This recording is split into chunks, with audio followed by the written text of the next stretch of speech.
messieurs, bonjour, bonsoir, ça dépend de l'heure à laquelle vous nous suivez. Chers amis internautes, bienvenue dans ce premier numéro de La Voix du Salut.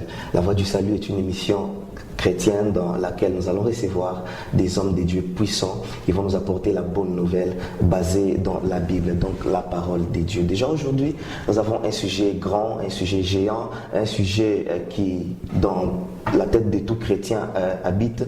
Aujourd'hui déjà, nous allons débattre sur ces sujets, poser des questions sur ces sujets, le sujet qui est le salut.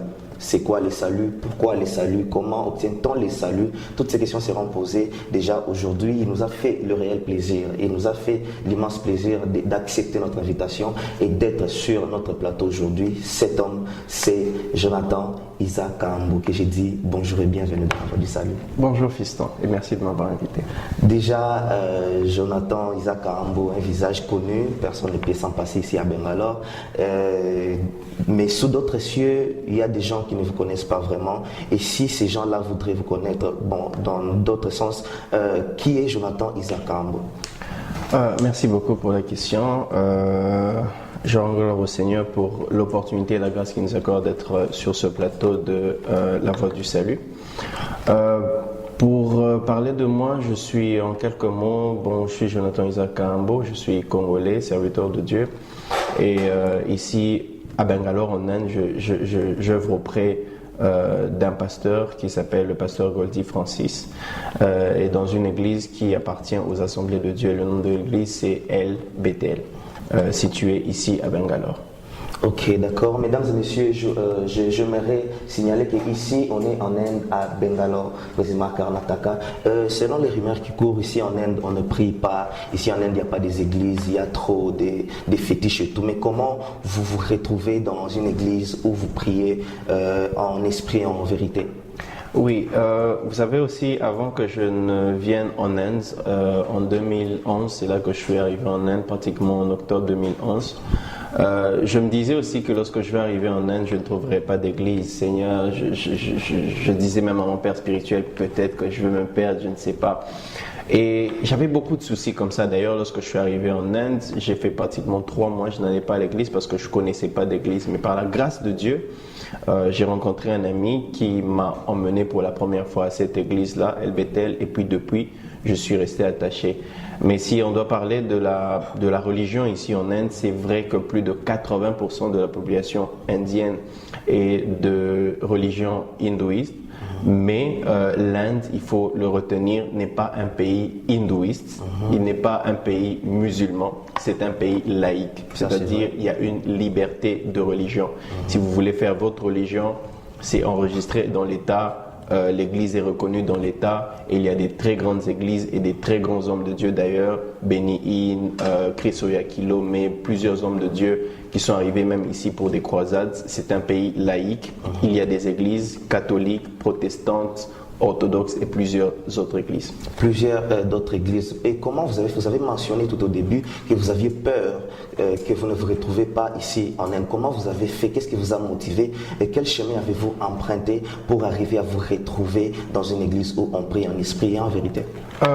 Déjà, premièrement, c'est la grâce du Seigneur parce que je disais que je n'ai pas cherché d'église, je ne savais pas comment aller à une église, je n'ai même pas vu ça sur Internet ou sur Facebook aujourd'hui. Notre église d'ailleurs a une page Facebook à l'époque, il n'y en avait pas. La grâce du Seigneur a fait que l'évangélisation, voilà pourquoi c'est important, l'évangélisation, c'est-à-dire un membre de cette église-là, connaissant qu'il y avait des Africains qui habitaient quelque part, est venu nous voir et nous proposer de nous emmener à l'église. C'était pour la première fois au réveillon du 31 décembre 2011. Alors, il nous a dit non, allons à l'église, je connais une église. Vous savez, lorsqu'on est africain, nous savons tous que généralement, nous n'avons pas d'église. Alors, le fait de se mettre en contact, d'être en contact, nous a permis de découvrir une église. Donc, c'est la grâce du Seigneur qui m'a emmené à cette église simplement. C'est la grâce du Seigneur que vous avez né dans cette église. Et qu'est-ce que vous pouvez dire à ce jeune-là qui vous suit en ce moment, ou à ceux-là qui sont au pays, qui croient qu'en Inde on ne prie pas, qui ont peur de venir ici juste par la peur de ne pas se retrouver, ou de se retrouver dans ce genre de l'idolâtrie des hindous et toutes choses. Qu'est-ce que vous pouvez dire à ces jeunes-là ou à ces gens-là qui refusent de venir ici en Inde parce qu'ils ne vont pas se retrouver spirituellement? Bon, ce que je peux dire, c'est simple déjà. Une chose qu'il faut savoir, le manque d'information tue beaucoup, le manque d'information détruit beaucoup. Il y a beaucoup de choses qui se racontent sur l'Inde, il y a beaucoup de choses que l'on dit sur l'Inde. Je ne vais pas entrer dans tous les détails, mais une chose est très très sûre, que ce soit à Bangalore, que ce soit à New Delhi, à la capitale, ou dans d'autres villes, je connais même à Hyderabad, beaucoup de frères qui sont là, ils se réunissent en prière. Quel que soit le lieu où nous allons, il y a moyen de prier ici en Inde. Il y a des grandes églises, il y a beaucoup d'églises à Delhi, à Bangalore et même ailleurs dans d'autres villes. Et pour ces personnes-là qui veulent d'abord s'assurer qu'ils sont dans des bonnes mains, qui veulent vous contacter depuis le pays pour arriver directement dans l'atmosphère de l'église, comment ces gens-là peuvent faire pour vous contacter avant d'arriver ici en Inde? Ceux qui sont encore à Kinshasa ou dans d'autres cieux qui veulent venir en Inde et qui recherchent une église, déjà nous avons une page Facebook, le nom de l'église c'est El Bethel AG Church Maratali.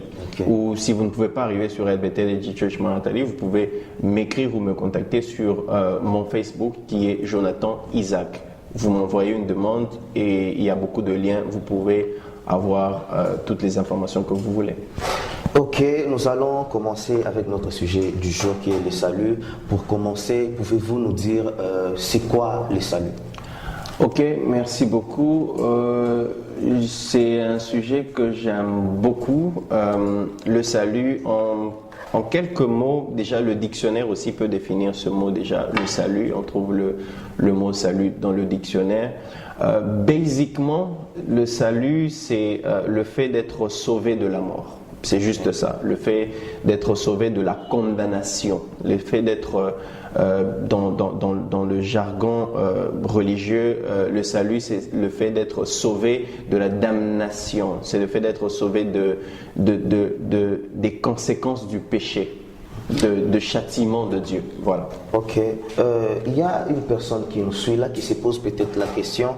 Le salut, le fait d'être sauvé, c'est quand même l'importance du salut en fait. C'est quoi l'importance du salut? Pourquoi le salut? C'est quoi l'importance du salut en général? C'est quoi même?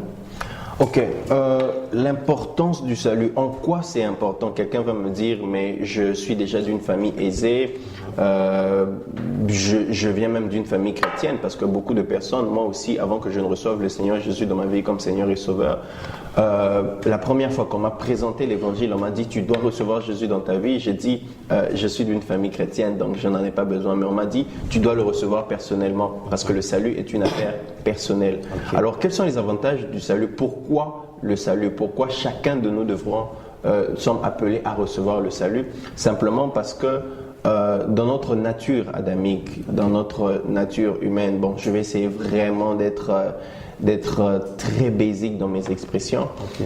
Dans notre nature humaine, simplement, nous sommes appelés à être condamnés à cause du péché qui est attaché à notre chair. À cause de ce mal, à cause de ce péché, nous sommes appelés à être condamnés. Et le salut, maintenant, nous emmène simplement le salut est comme la solution qui nous permet de ne pas tomber dans cette condamnation, okay. De ne plus mourir, mais d'avoir une vie éternelle. Okay. Et le salut nous emmène simplement à avoir une vie après la mort, parce qu'il y a la vie après la mort. Si on ne le sait pas, il y a une vie après la mort. Okay. Mais la question c'est où passeras-tu ton éternité?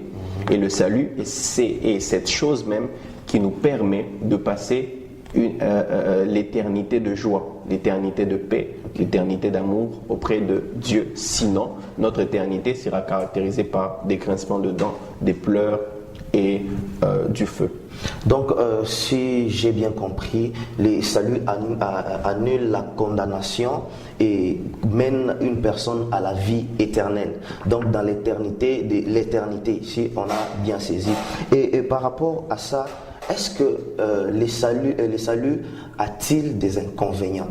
Est-ce que quand une personne est sur la voie du salut, quand une personne cherche les saluts, après les saluts, y a-t-il des inconvénients?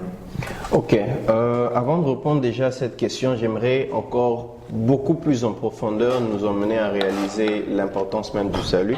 La Bible dit dans Jean 3,16, car Dieu a tant aimé le monde qu'il a donné son Fils unique afin que quiconque croit en lui ne périsse point, mais ait la vie éternelle. En d'autres termes, ait le salut.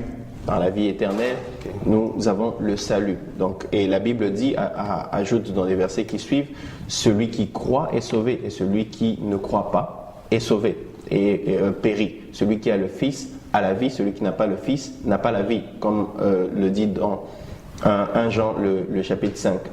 Donc le salut est ce qui nous permet de vivre éternellement dans la présence de Dieu.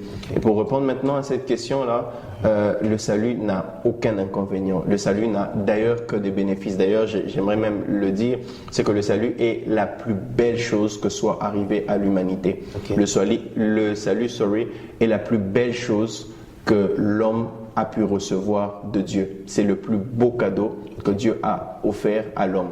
La possibilité de se racheter de son mal, la possibilité de se racheter de son ancienne vie. Nous allons lire un passage, c'est dans Éphésiens, le 2e chapitre.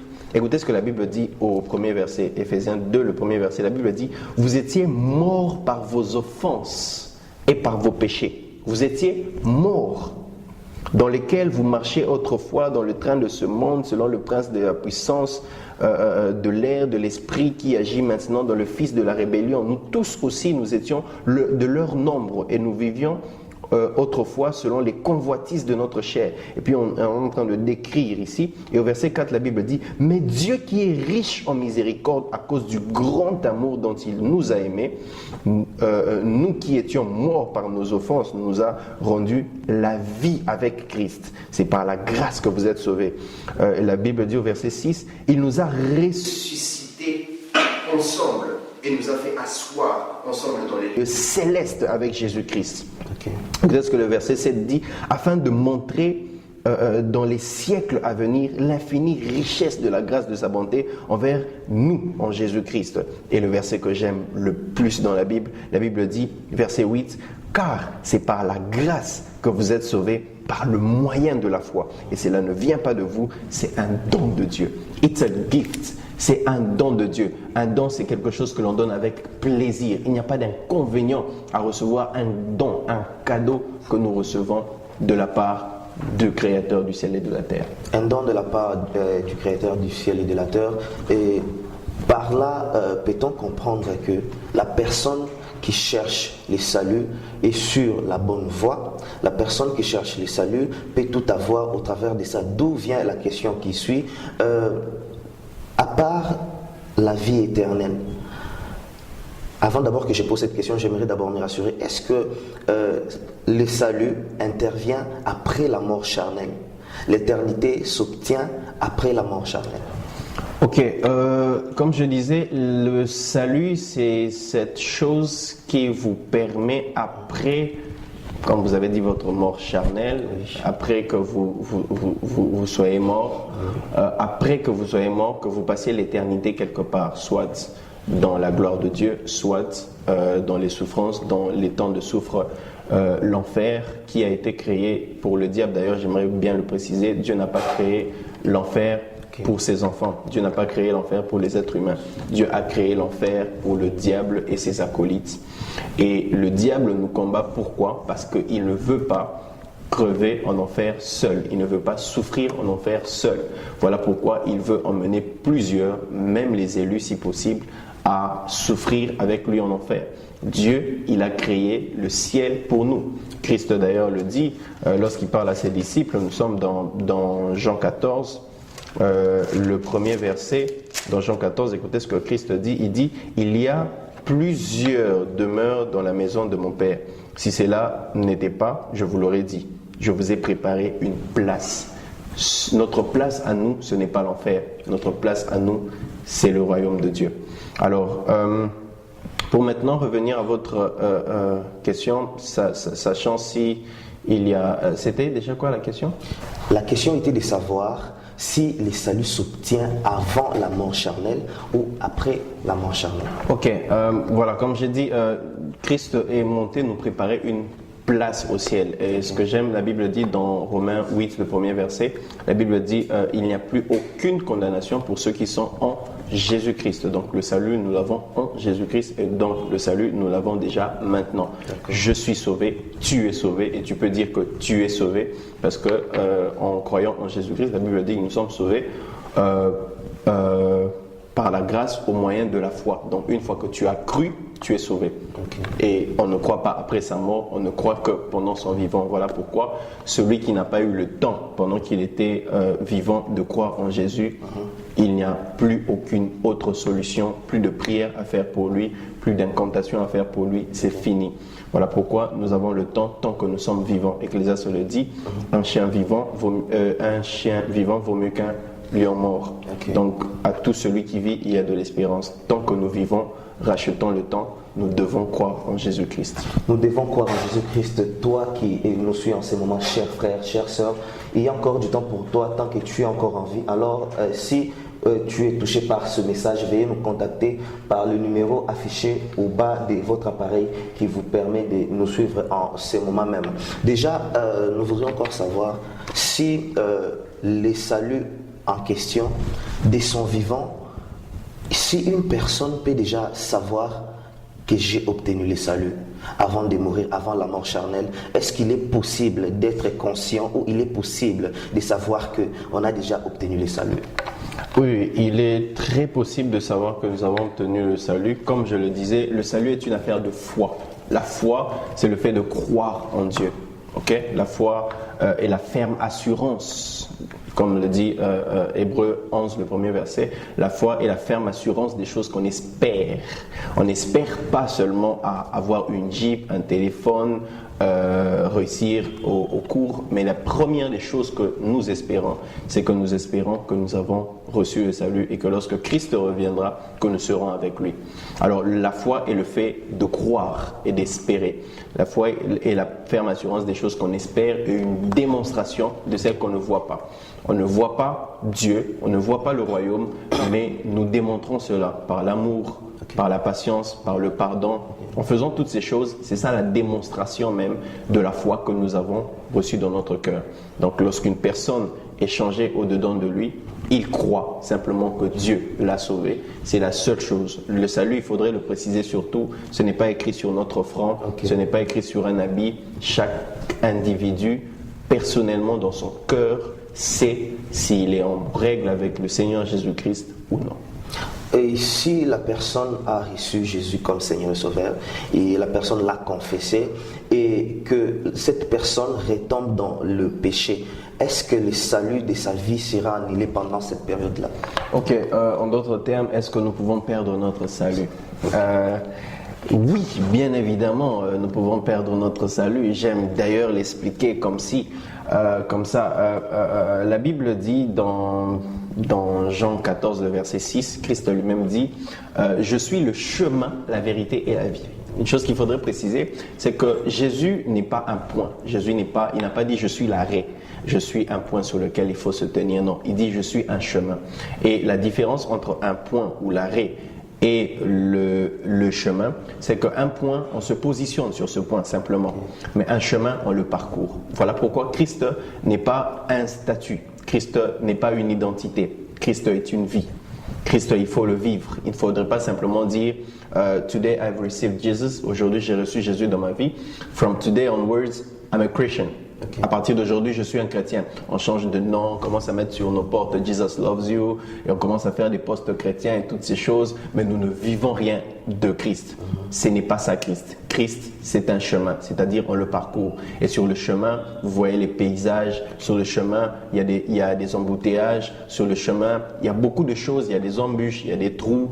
Mais c'est un chemin qu'il faut parcourir. Christ est une aventure. Il faut le parcourir, il faut le vivre.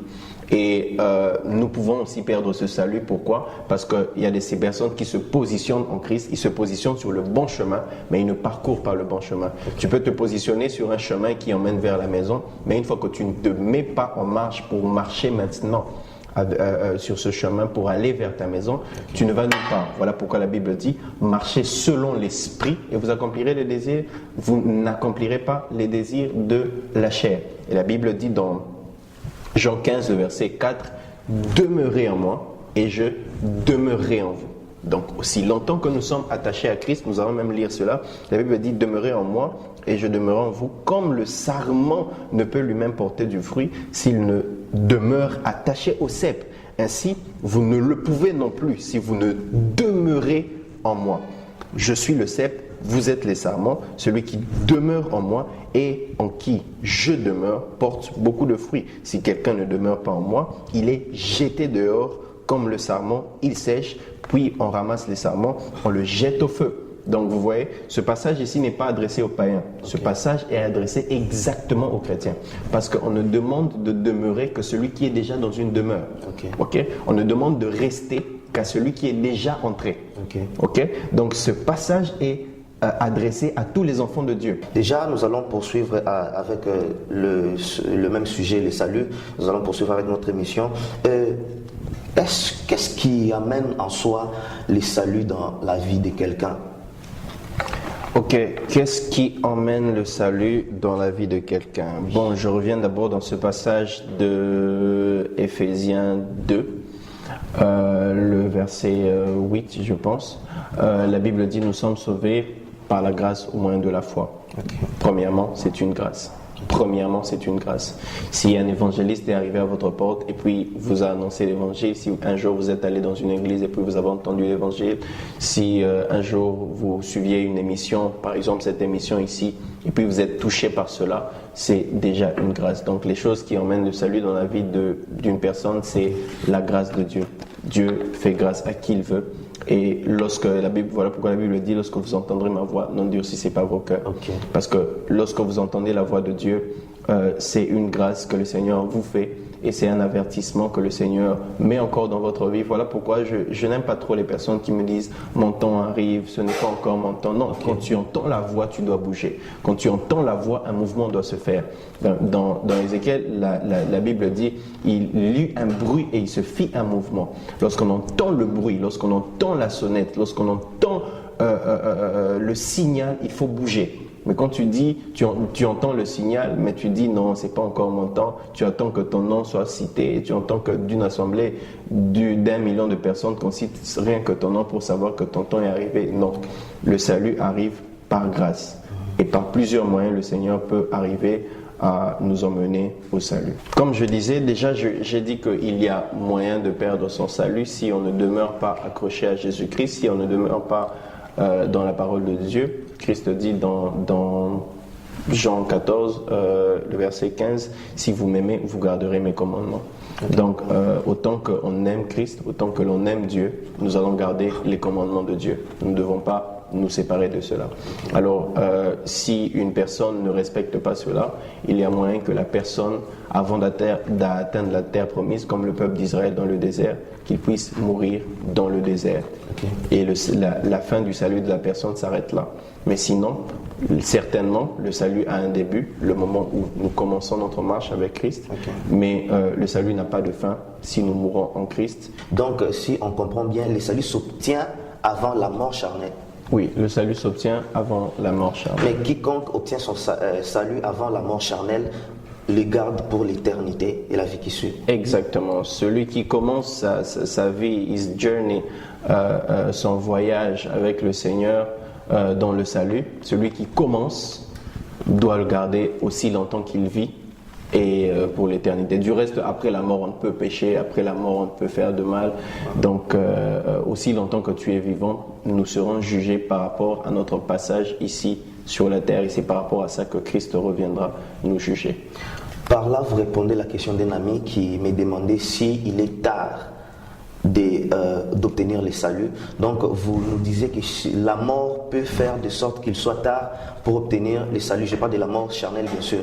Donc, la mort charnelle peut faire à ce qu'il soit tard pour une personne d'obtenir le salut. Exactly. La mort est la seule chose qui vous dit en fait que now it's over. Now, il n'y a plus de temps. Voilà pourquoi la Bible nous dit de racheter le temps. Je prêchais dernièrement dans des cellules de prière où je leur disais encore cela. Je disais, aussi longtemps que le Seigneur vous donne la vie, comme le dit Ecclésiaste 5, un chien vivant vaut mieux qu'un lion mort. Donc aussi longtemps que tu as. Si tu veux savoir que Dieu te donne encore le temps, regarde, est-ce que tu as encore la vie?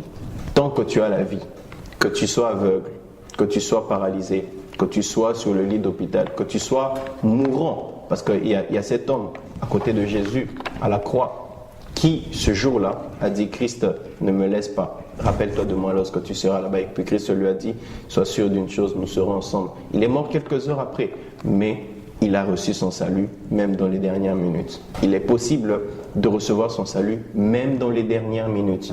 Aussi longtemps que tu as la vie, crois que le Seigneur peut encore te pardonner, parce que c'est le seul symptôme, c'est le seul signe même que Dieu nous a donné pour savoir qu'il y a encore espoir. Mais étant donné que la vie, nous ne sommes pas maîtres de notre vie, que nous ne connaissons ni le jour ni l'heure, voilà pourquoi il faut déjà maintenant là, quand tu as la vie, de te décider. Le salut amène dans l'éternité. Donc par là on peut comprendre que le salut amène dans le royaume des cieux. Et quand vous dites que même à la dernière minute, la personne peut obtenir le salut, peut-on obtenir le salut sans le baptême? Ok. Le salut s'obtient sans le baptême. Le salut déjà s'obtient premièrement en croyant. La Bible dit lorsque Pierre est en train de prêcher à la Pentecôte, il prêche et puis il dit les pécheurs viennent, les païens plutôt, viennent lui poser la question, mais qu'est-ce que nous devons faire finalement? Tu viens d'annoncer l'évangile, mais qu'est-ce que nous devons faire? Et puis Pierre leur dit, repentez-vous et soyez baptisés. Repentez-vous et soyez baptisés. La première des choses, c'est se repentir, croire en Jésus, et la deuxième des choses, c'est se faire baptiser. Dans Marc 16, ce passage où Christ dit, celui qui croira et qui sera baptisé sera sauvé. Mais celui qui ne croira pas sera condamné par celui qui ne sera pas baptisé. Pourquoi? Parce que la première étape déjà, c'est croire. Une fois que vous avez cru, vous êtes sur la bonne voie, la bonne marche, vous êtes déjà dans le salut. Mais aussi longtemps que vous avez le temps aussi de le faire, faites-vous baptiser. Parce que le baptême dépend aujourd'hui, le baptême dépend d'églises, d'institutions d'églises. Dans d'autres églises, il faut faire 1 mois d'enseignement. Dans d'autres églises, c'est en 1 semaine. Mais quand vous avez le temps, faites-vous baptiser. Mais at least, la première des choses à faire, c'est d'abord de croire. La première des choses à faire, c'est d'abord de croire. Il y a une question que quelqu'un m'a posée de savoir, est-ce que le salut peut chercher une personne ou c'est radicalement la personne tout humain qui doit chercher le salut? Ok, bon, il y a une chose qu'il faut savoir avec Dieu, c'est que toute chose, même lorsque nous voulons nous approcher de Dieu, même lorsque nous cherchons Dieu, en fait, en réalité, c'est Dieu qui nous cherche. C'est Dieu qui nous cherche, Dieu continue à nous chercher. Le cœur de Dieu bat pour le monde, le cœur de Dieu bat pour les païens, le cœur de Dieu bat pour les non-croyants, le cœur de Dieu bat pour cela. Le cœur de Dieu cherche des personnes. Parce que pour que Dieu agisse sur cette terre, il a besoin d'envoyer quelqu'un. Le cœur de Dieu avait mal pour Israël, mais il a envoyé Moïse. Il a envoyé Moïse pour que Moïse puisse aller délivrer le peuple d'Israël. Dieu a besoin d'une main, Dieu a besoin d'un évangéliste, Dieu a besoin d'un chrétien pour aller vers les païens. Les païens ne peuvent pas connaître. Du reste, ils ne connaissent pas Dieu. La Bible dit même qu'ils ont rejeté la parole. La lumière est venue parmi eux, mais ils l'ont rejetée. Mais Dieu cherche les païens. Dieu nous cherche et Dieu a besoin même de ses enfants. Dieu veut sauver tout le monde. Alors lorsque nous recevons la parole de Dieu, voilà pourquoi lorsque nous recevons la parole de Dieu, nous sommes de ceux qui sont appelés à sauver, à emmener d'autres personnes à être sauvées, parce que nous sommes sauvés pour sauver d'autres personnes. Nous sommes sauvés pour sauver d'autres personnes, ce qui revient à dire que dès qu'on obtient le salut, on a des cartes à jouer pour faire obtenir aux autres le salut. Exactement. Nous sommes des ambassadeurs. Que ceux-là qui disent que la Pâque est une fête du salut, qui se base surtout sur Exode 12:12. Exactement, je crois en la fête de Pâques qui est originellement, la fête de Pâques, c'est d'abord la fête instituée par le peuple juif pour commémorer leur sortie d'Égypte. Okay? Donc c'était le salut. Donc ils sont sortis de l'Égypte, qui était une terre d'oppression, une terre d'esclavage, pour aller vers la terre promise.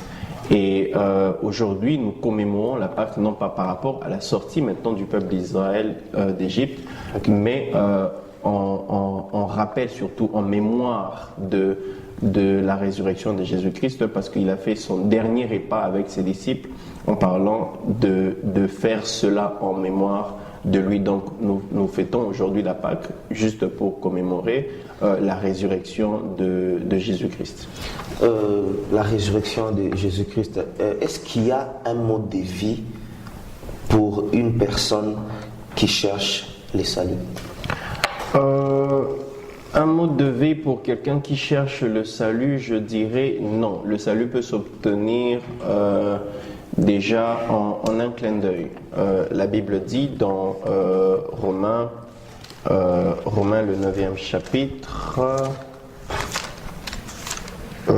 voilà, le 10e chapitre, le 9e verset, la Bible dit: si tu confesses de ta bouche le Seigneur Jésus, et si tu crois de ton cœur que Dieu l'a ressuscité de mort, tu seras sauvé. Sauf si tu confesses de ta bouche et si tu crois dans ton cœur, tu es sauvé. Donc le salut s'obtient en une fraction de seconde. Donc il n'y a pas de marche bien précise. Il n'y a pas comme voilà, je dois passer par une certaine démarche, je dois payer ceci, je dois offrir cela, je dois prendre 5 jours de jeûne. Non, le salut s'obtient directement. Tu crois maintenant là, et ben tu es sauvé. Eh bien, tu es sauvé. Y a-t-il une différence, ou quelle est la différence entre le salut et la conversion? Le salut d'une personne et la conversion d'une personne. Voilà, poser cette question, c'est comme si vous demandez quelle est la différence entre les États-Unis et puis Washington, ou bien entre l'Inde et puis Delhi, ou bien entre le Congo et puis Kinshasa. Parce que en fait la conversion justement se trouve dans le salut, dans la démarche même du salut, dans tout ce qui compose le salut. C'est vrai que j'ai dit que ça se passe en une fraction de seconde, mais il y a ce qu'on appelle la repentance. Après la repentance, il y a la conversion. Okay? Et il y a aussi le baptême. Donc tout ça est composé et inclus dans le salut. Mais basiquement, en fait, pour arriver au salut, il faudrait premièrement se repentir. Se repentir, ça veut dire confesser ses péchés, c'est-à-dire avouer ses péchés, détecter en fait les choses qui n'allaient pas dans ta vie, reconnaître voilà son erreur, reconnaître que tu n'étais pas sauvé, reconnaître que tu étais en train de périr, et ensuite maintenant se convertir, c'est simplement changer de voie. C'est-à-dire, après s'être repenti, il faut maintenant se convertir. Il faut changer de démarche, changer de voie, prendre un nouvel élan, et puis tout ce qui inclut maintenant la marche du salut. La marche du salut. Et que pouvez-vous dire à cette personne qui est en train de nous suivre, à cette personne dont l'attention est basée sur le salut maintenant, que vous avez parlé en long et en large sur le salut, et la personne qui veut en fait obtenir le salut mais qui ne sait pas par où commencer, qu'est-ce que cette personne peut faire? Ok, premièrement, il n'y a pas de temps à perdre. Ok, je suis très pragmatique, il n'y a pas de temps à perdre. La personne qui veut obtenir le salut maintenant là même, où qu'elle soit, dans son salon, que ce soit en route, dans le bus, dans le métro, en train de nous suivre, nous allons peut-être, si vous le permettez aussi, à la fin juste de cette vidéo, faire une prière avec la personne afin que la personne puisse recevoir le Seigneur Jésus dans sa vie comme Seigneur et Sauveur si elle est convaincue, parce qu'il faut racheter le temps, il ne faudrait pas perdre une seule seconde. Ok.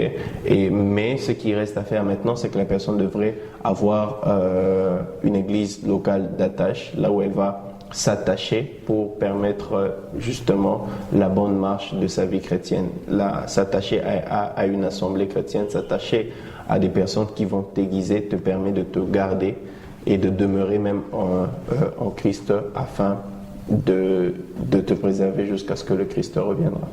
Jusqu'à ce que le Christ reviendra. Beaucoup de chrétiens se basent sur une phrase qui dit « Le salut est individuel ». Affirmez-vous cela? Oui, exactement. Le salut est individuel, mais dans la mesure où il faut entrer dans le contexte. Ok, le contexte de cette expression, c'est juste pour dire que le salut, comme je vous l'ai dit, moi je pensais que j'étais sauvé parce que j'étais d'une famille chrétienne. Mais on m'a fait comprendre que Jésus, tu dois l'accepter dans ton cœur. Jésus, c'est une affaire personnelle. Jésus, tu dois l'accepter dans ta vie. Tu n'es pas sauvé parce que ton père a cru. Tu n'es pas sauvé parce que ton frère a cru. Tu n'es pas sauvé non plus parce que ton mari a cru ou parce que ta femme a cru. Chacun de nous, de façon individuelle, nous devons croire personnellement à Jésus. Donc, voilà pourquoi Jésus doit être notre personnellement Seigneur et Sauveur. Notre Seigneur et Sauveur. Et pourquoi dans des églises, tant que responsable là-bas et assistant du pasteur, il y a des fois où vous dites de prier pour le salut des âmes. Et ici, vous affirmez que le salut est individuel. Maintenant, pourquoi les autres gens doivent prier pour le salut des autres? Ok, pourquoi il y a de ceux qui doivent prier pour le salut des autres? Nous allons lire un passage, nous sommes dans Galates. Nous sommes dans Galates 6. La Bible dit, à partir du premier verset, la Bible dit: Frères, si un homme vient à être surpris en quelque faute, vous qui êtes spirituels, redressez-le avec un esprit de douceur. Garde-toi toi-même de peur que tu ne sois tenté. La Bible dit au verset 2: Portez les fardeaux les uns des autres et vous accomplirez ainsi la loi de Christ. Donc c'est la loi de Christ que de porter le fardeau des uns des autres. Donc lorsque tu es sauvé, c'est de ta responsabilité d'emmener aussi ta famille au salut, d'emmener aussi tes proches au salut, d'emmener aussi tous ceux qui sont autour de toi au salut. Ok.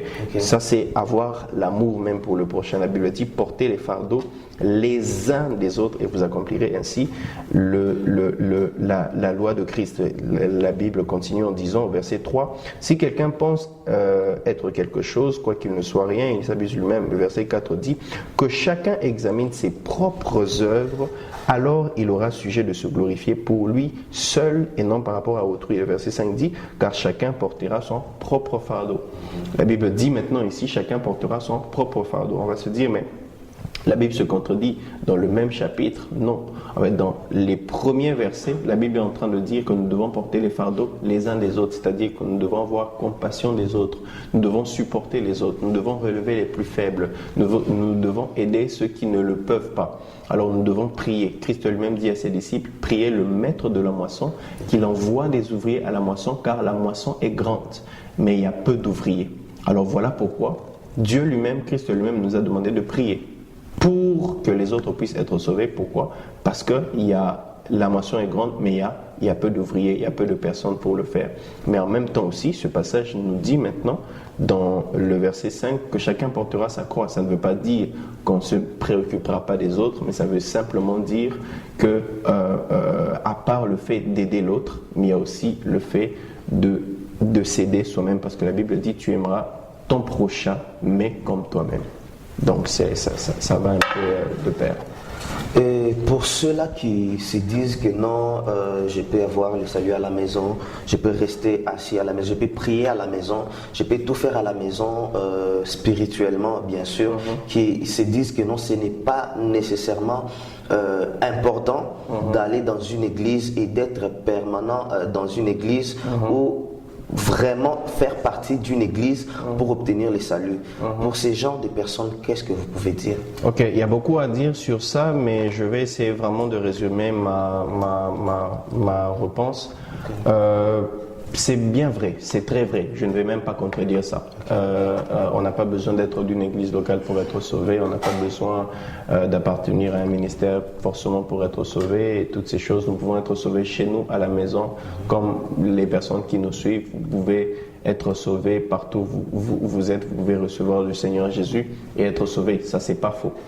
Mais en ce qui concerne maintenant la marche, parce que je nous ai dit que Christ est une marche, Christ est une vie.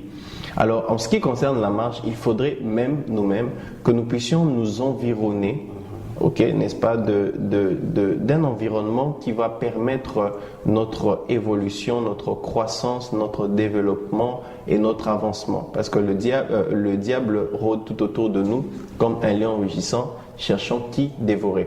Alors, il nous faut avoir une famille, il nous faut avoir un environnement propice pour notre évolution spirituelle. De la même façon que le fœtus, il peut être engendré par l'organe masculin et féminin ensemble, mais ensuite il doit se développer, n'est-ce pas, dans un environnement bien précis. Tu ne peux pas me dire non, je n'ai pas besoin d'habiter en ville pour vivre. Pas de problème, tu peux vivre n'importe où, mais quand tu vas en forêt, tu peux te faire dévorer par des animaux, tu peux mourir à cause des maladies, des intempéries et beaucoup de choses. Donc tu peux vivre de toi-même, mais il faut vivre dans la ville à cause des intempéries, à cause des animaux, à cause de toutes ces choses. Donc de la même façon dans le domaine spirituel, lorsque vous appartenez à une église locale, vous êtes sous une certaine couverture, vous êtes sous une certaine influence, vous êtes sous une certaine guidance, pour vous permettre d'attendre le Seigneur. Voilà même pourquoi Paul dit, ne quittez pas vos assemblées comme certains le font. Pour dire si le salut exige un père spirituel ou un encadreur spirituel. Bon, généralement, déjà quand il faut dire que le salut exige, je dirais qu'il y a quelqu'un qui nous emmène au salut. Il y a peut-être quelqu'un qui nous emmène au salut. Il y a quelqu'un qui est à la base même de l'évangile que nous connaissons. Christ laisse ses disciples en disant allez partout dans la terre et prêcher la bonne nouvelle du royaume. Donc il y a toujours des personnes qui sont à la base même de notre conversion. Ce n'est pas que nous revenons comme ça un bon matin puis nous connaissons l'évangile. Il y a toujours des personnes à la base de ce salut-là. Mais pour l'encadrement, pour l'avancement, pour la marche maintenant, comme je disais, nous avons besoin d'une personne ou de plusieurs personnes. Paul même est en train de dire aux Corinthiens, il leur dit vous pouvez avoir 10 000 maîtres mais vous n'aurez qu'un seul père spirituel. Donc sans entrer dans le débat de la paternité spirituelle, en gros nous avons besoin des personnes autour de nous pour nous encadrer. Ça peut être des amis, des grands frères, des aînés. Ok. Que pouvez-vous dire de ces gens-là qui se croient un peu trop malsains, qui se croient un peu trop pécheurs pour chercher le salut? En fait, en eux, ils ont l'envie, en fait. Ils entendent parler, parfois ils se disent ah non je peux, mais il y a quelque chose en eux qui dit que tu es pécheur, tu as trop péché, ça ce n'est pas pour toi, reste dans ta vie. Et ce genre de personnes-là, que pouvez-vous dire pour leur sortir de là? Ok, Christ le dit clairement, il dit mon peuple périt faute de connaissance. Donc c'est simplement parce que le peuple ne connaît pas, n'a pas une certaine information que ce peuple est en train de périr. La Bible dit dans Jean 3,16 car Dieu a tant aimé le monde. La Bible n'a pas dit que Dieu a aimé les chrétiens. La Bible n'a pas dit que Dieu a aimé les convertis ou les saints. La Bible dit car Dieu a tant aimé le monde. Et si la personne, quelle que soit sa nature, si elle sent qu'elle est dans le péché, il n'y a pas de problème. Est-ce que tu es dans le monde? Ok, si tu es dans le monde, alors, car Dieu a tant aimé le monde qu'il a donné son Fils. Le monde, ce n'est pas le diable ni ses acolytes. Eux, ils ne font pas partie de la sélection de Dieu. Nous faisons partie de ceux-là pour qui Christ est mort. Quelle que soit notre condition, quelle que soit notre situation, Christ est venu. Et la Bible dit, pour que quiconque croit en lui ne périsse point. Que quiconque. Est-ce que tu te retrouves dans le quiconque? Il n'y a pas de sélection bien précise. Il n'y a pas de visage, il n'y a pas de famille, il n'y a pas de passé. Ça n'a rien à voir avec ton passé, rien à voir avec ton statut, rien à voir avec tes pensées, rien à voir avec ce que tu as fait. La Bible dit, quiconque croit en lui ne périsse point, mais ait la vie éternelle. Donc, ce que j'ai à dire pour ces personnes, c'est pour ces mêmes types de gens, est-ce qu'il y a des péchés, je peux dire suprêmes si vous me permettez, est-ce qu'il y a des grands péchés qui à tout prix peut faire à ce que la personne n'obtienne jamais le salut? Voilà, il n'y a aucun péché qui peut empêcher une personne de recevoir le salut. La seule chose peut-être qui empêche un enfant de Dieu d'être pardonné, okay, c'est le péché contre le Saint-Esprit. C'est le seul péché où Christ dit que le péché contre le Saint-Esprit, le blasphème contre le Saint-Esprit ne nous sera pas pardonné. Nous pouvons pécher contre Dieu le Père, nous pouvons pécher contre le Fils, mais le blasphème contre le Saint-Esprit est le seul péché qui, dans la Bible, nous indique que nous ne pouvons pas recevoir de pardon pour cela. Alors, je ne vais pas entrer dans trop de débats et toutes ces choses, mais en gros, tous les autres péchés n'ont rien à voir avec le salut. Le salut est pour toutes sortes de péchés. En parlant du Saint-Esprit, est-ce que le Saint-Esprit, lui aussi, a sa part dans la vie de quelqu'un qui cherche le salut ou dans la vie de quelqu'un qui doit chercher le salut? Est-ce que le Saint-Esprit aussi a quelque chose ou est-ce que nous devons faire quelque chose afin que le Saint-Esprit prenne sa place dans notre marche vers le salut? Voilà, le Saint-Esprit, waouh, j'aime lorsqu'on rentre dans ce sujet. En fait, le Saint-Esprit, c'est Dieu. Le Saint-Esprit, c'est Jésus. Le Saint-Esprit, c'est l'Esprit de Jésus. Il n'y a pas de vie chrétienne sans le Saint-Esprit. C'est lui-même qui est ta vie chrétienne. C'est lui-même qui adore en toi. C'est lui-même qui prie en toi. La Bible dit dans Romains 8 que ceux qui sont conduits par l'Esprit de Dieu sont fils de Dieu. Donc, il n'y a pas de vie chrétienne sans le Saint-Esprit. C'est lui-même qui vous convainc. La Bible dit dans Jean 16, à partir du verset 8, la Bible dit, lorsque le Saint-Esprit viendra, il vous convaincra de trois choses. Il vous convaincra du péché, du jugement et de la justice. Donc, lorsque le Saint-Esprit vient dans ta vie, c'est lui en fait qui te convainc du péché. C'est lui en fait qui te dit que ce que tu as fait est mal. C'est lui qui te convainc en fait de la justice. Il te convainc de ce que tu dois faire. Il te convainc même aussi du jugement. Il te dit, voilà, tu seras sauvé ou tu n'es pas sauvé. Dans Romains 8, la Bible aussi dit que l'Esprit de Dieu témoigne dans notre esprit que nous sommes fils de Dieu.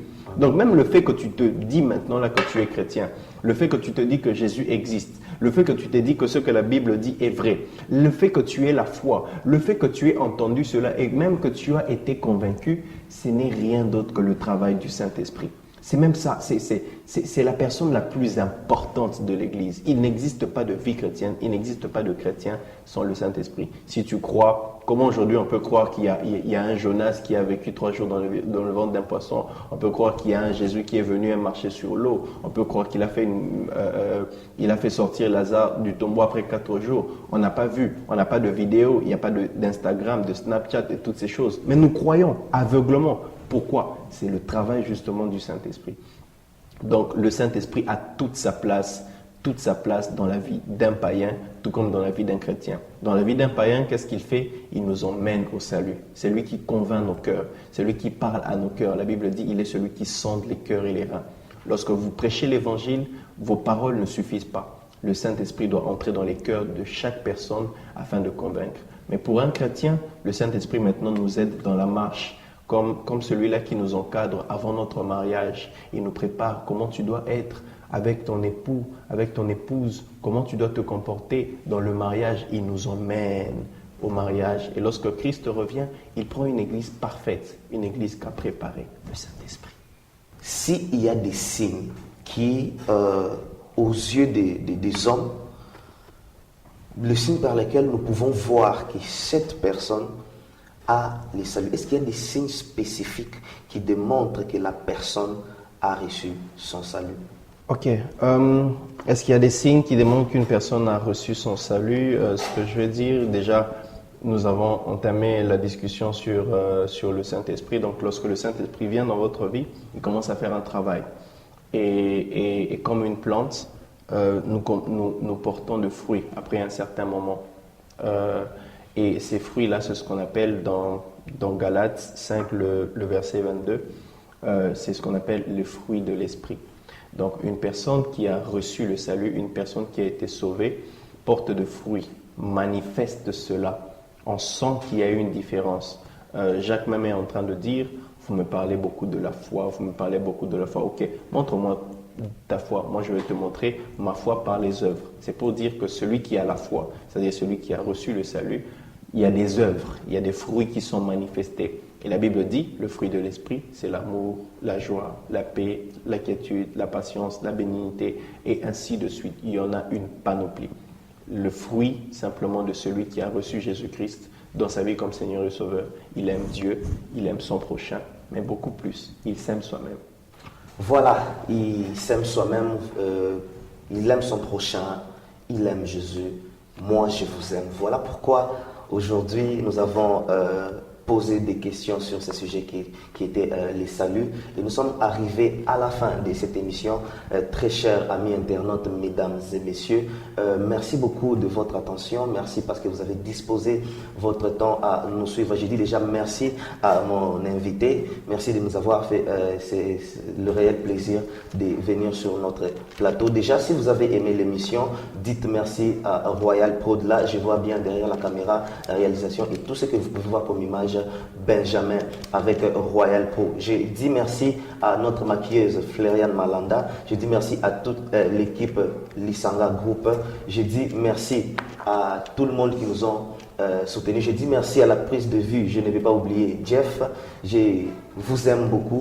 Pour nous contacter, déjà, vous allez sur notre page Facebook, vous tapez Lisanga Group. Vous allez voir toutes les vidéos mises en ligne. Et aussi sur YouTube, vous allez sur Lisanga Group, notre chaîne. Vous allez voir déjà toutes les vidéos mises en ligne. Déjà, nous allons nous séparer. Et j'ai dit encore merci à mon invité et un mot de la fin pour l'émission d'aujourd'hui. Ok, merci beaucoup de m'avoir aussi invité. Merci à toute l'équipe de la Voix du Salut qui travaille pour ce merveilleux travail pour le salut des âmes de Dieu. En conclusion, je dirais deux choses. La première des choses, pour ceux qui n'ont pas encore reçu Jésus dans leur vie comme Seigneur et Sauveur, j'aimerais les inviter à prier avec moi maintenant là. Nous ne perdons aucun temps. Si vous avez l'opportunité de me suivre là où vous êtes, nous allons prier ensemble. Vous allez simplement répéter la prière que j'aurai à faire. Vous avez été convaincu, j'aimerais bien insister, vous avez été convaincu que le Seigneur doit entrer dans votre vie, que vous devez vous décider maintenant d'avancer avec Jésus. J'aimerais faire cette prière avec vous. Seigneur Jésus, je reconnais que tu es le Seigneur et le Sauveur de ma vie. Je reconnais que j'étais loin de toi. Je reconnais que je vivais dans le péché. Je reconnais que ma vie sans toi n'avait aucun sens. À dater de ce jour, je veux que tu viennes dans mon cœur. Je veux que tu viennes dans ma vie. Je veux marcher avec toi. Viens dans mon cœur. Saint-Esprit de Dieu, viens me conduire, viens m'enseigner sur Jésus et viens m'apprendre à être un vrai chrétien. Au nom puissant de Jésus-Christ. Amen. À dater de maintenant, cherche-toi une église locale et la vie chrétienne vient de commencer. Ta marche avec le Seigneur vient de commencer. La deuxième des choses que j'aimerais dire, c'est à ceux qui sont déjà enfants de Dieu. Étant enfants de Dieu, le christianisme n'est pas qu'une identité, ce n'est pas une religion. Nous devons marcher avec Christ. Si nous étions loin du Seigneur, si nous portions simplement le nom de chrétien sans marcher avec Christ, il nous faut maintenant marcher en conformité avec la parole de Dieu. Deux choses à savoir. La Bible dit, tu aimeras le Seigneur ton Dieu de tout ton cœur, de toute ton âme, de tout ton esprit. Et la deuxième des choses, c'est que tu aimeras ton prochain comme toi-même. L'amour est la seule chose qui manifeste pleinement le vrai salut. Donc la vraie religion, c'est l'amour, comme le dit Jacques. Que Dieu nous bénisse. Merci beaucoup. Amen. Moi, j'ai été béni et je suis sûr que toi aussi qui nous as suivis tout au long de cette émission, tu as été béni. Et je suis encore convaincu que cette émission va changer ta vie. Toutes les questions des subjections, tout ce que vous avez comme remarque durant toute cette émission, veuillez juste nous écrire par le numéro affiché au bas de votre écran ou soit écrivez-nous sur notre page Lisanga Group sur Facebook. Et pour toutes les vidéos mises en ligne, allez sur YouTube, tapez Lisanga Group, vous allez nous retrouver. Déjà, je remercie tous ceux qui m'ont soutenu. Je remercie Dani Kondé, je remercie tout le monde. En tout cas, je remercie Gladys Kaninda, je remercie Yves Kunabo, je remercie Chance, je remercie tout le monde qui m'ont soutenu. Je remercie Berto Chimini, Gelor, Bobo, Moussassa, tout le monde qui ont soutenu cette œuvre. En tout cas, soyez bénis et la suite au prochain numéro. Que Dieu vous bénisse.